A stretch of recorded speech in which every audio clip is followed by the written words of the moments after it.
Hello everyone, welcome to Saroj Mishra YouTube channel. मेरे YouTube channel पर आप सभी का बहुत बहुत स्वागत है।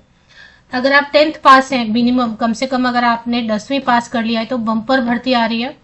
32,000 परमानेंट पोस्ट है। ऑल इंडिया वैकेंसी है। सभी स्टेट में वैकेंसीज फिल की जाएंगी और 32,000 वैकेंसीज जो भी हैं वो स्थायी नौकरी है, सरकारी नौकरी होगी, भारत सरकार की नौकरी, government of India, central government, permanent post रहेंगे। तो आपको 7वां वेतन आयोग चल रहा है फिलहाल। 7th पे कमीशन के हिसाब से जो पे स्केल है वो मिलेगा। स्टार्टिंग में थोड़ा कम रहेगा बट धीरे धीरे वो बढ़ेगा। सबसे पहली चीज तो ये है कि आपको जॉब सिक्योरिटी मिल जाएगी कि जॉब आपकी कॉन्ट्रैक्ट वाली जॉब की तरह जॉब जाने नहीं वाली है। जॉब रहेगी जब तक रिटायरमेंट तक आप काम करना चाहें। बाद में पेंशन वगैरह रहेगा और परमानेंट तो है। उसके बाद आपको पेंशन की भी सुविधा मिलने वाली है। योग्यता बहुत अच्छी है, सिर्फ 10वीं पास भी हैं तो आप अप्लाई कर सकते हैं। तो चलिए देख लेते हैं।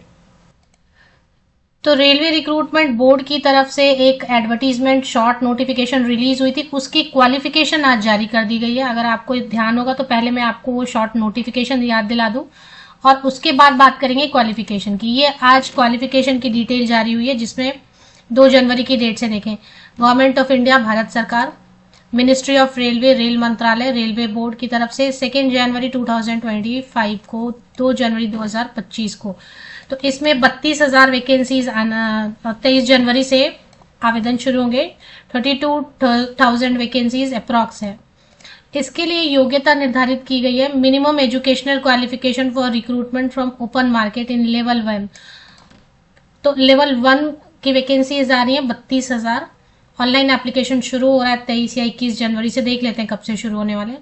तो उसके लिए बताया गया है कि सिर्फ 10th पास होना काफी है।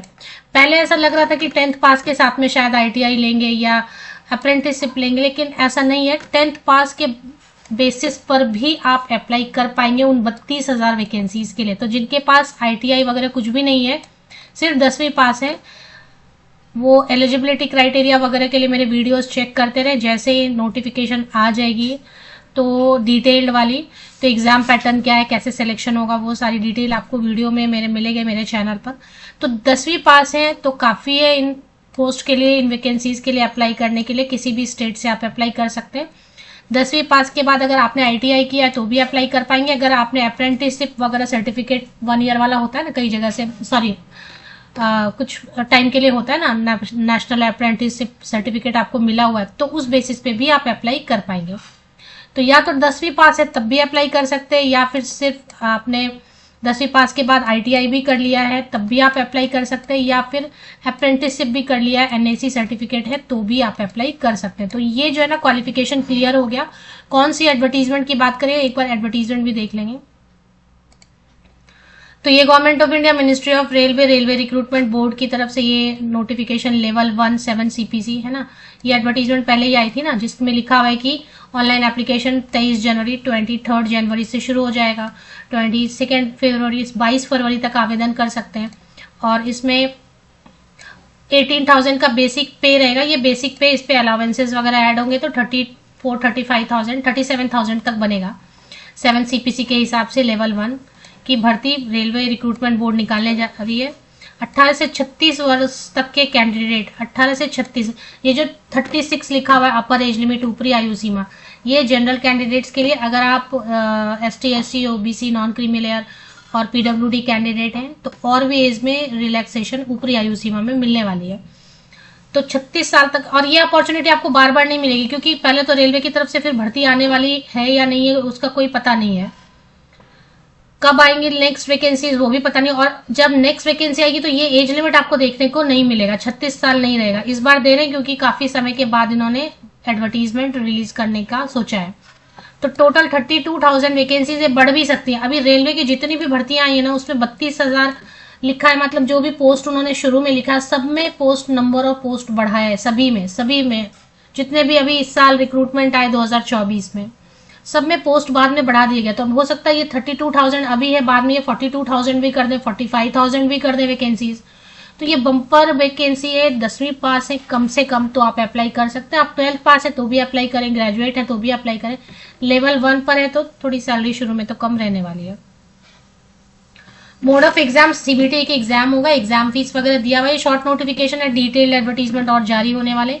23 जनवरी से जब ऑनलाइन एप्लीकेशन शुरू होगी तो लगभग उसी समय विस्तृत विज्ञापन डिटेल्ड एडवर्टीजमेंट आ जाएंगे।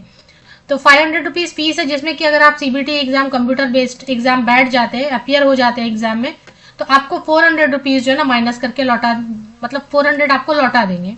तो एक्चुअली फीस आपको कितनी लगी, 100 रुपये लगेंगे अगर आप सीबीटी एग्जाम अपियर हो जाते हैं तो, और जनरल कैंडिडेट्स। और अगर आप फीमेल कैंडिडेट है किसी भी कैटेगरी के, या फिर ST SC economically backward class, या PWD कैंडिडेट है, या एक्स सर्विसमैन है, या ट्रांसजेंडर है, तो 250 रुपीज आपको लेंगे अभी फी के तौर पे। लेकिन जैसे ही आप सीबीटी एग्जाम अपियर होंगे वो 250 रुपीज आपको वापस लौटा देंगे, मतलब जीरो फी हो गया।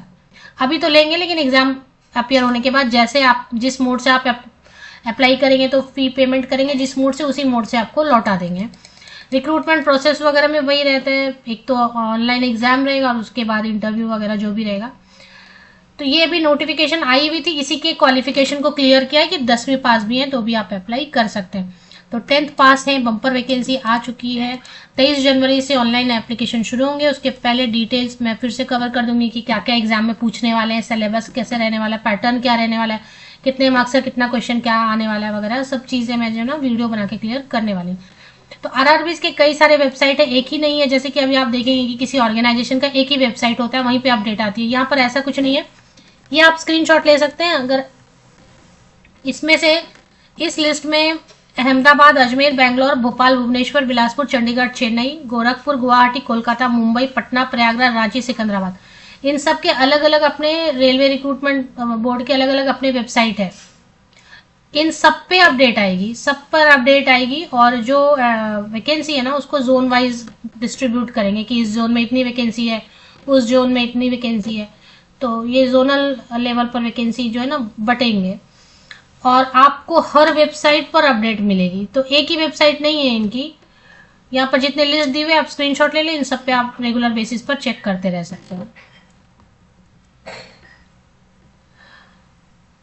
अ candidate can apply to only one railway, तो इसमें से किसी एक के लिए आप अप्लाई करेंगे। जब ऑफिशियल वेबसाइट पर आ जाएंगे तो ऐसा नहीं करना है कि चलो इस पे भी आ गया, इस पे भी आ गया, सबसे अप्लाई करना है। कोई भी एक आप सेलेक्ट करेंगे और आप उसके लिए अप्लाई करेंगे। ऑनलाइन एप्लीकेशन रहेगा, वन करना है, सिर्फ एक करना है। और जब आप अप्लाई कर लेंगे तो आपको अपना मोबाइल नंबर जो आप रजिस्टर करेंगे और रजिस्टर्ड ईमेल आईडी, वो आपको हमेशा जो है ना एक्टिव रखना रहेगा, क्योंकि वो आपको जो भी SMS आ सकता है, कभी आपको ईमेल पर कुछ मैसेज आ जाएगा, कभी SMS आ जाएगा कई बार कि एडमिट कार्ड आ गया या ये, तो वो आपको हमेशा फिर वो नंबर एक्टिव रखना होगा। तो ये आपको ध्यान रखना है कि ईमेल आईडी और नंबर जो आप यूज करेंगे अप्लाई करने के लिए वो आपका वैलिड भी होना चाहिए, साथ ही साथ एक्टिव होना चाहिए और एक्टिव रहना चाहिए, क्योंकि रेलवे के तो जो रिजल्ट वगैरह करते करते 2-3 साल भी कई बार लगा देते हैं। और ये है वेबसाइट, इन पर ही आने वाली है। तो 10वीं पास है तो बहुत अच्छी वैकेंसी है, आने वाली है। अप्लाई करने की लिंक जल्दी जारी हो जाएगी।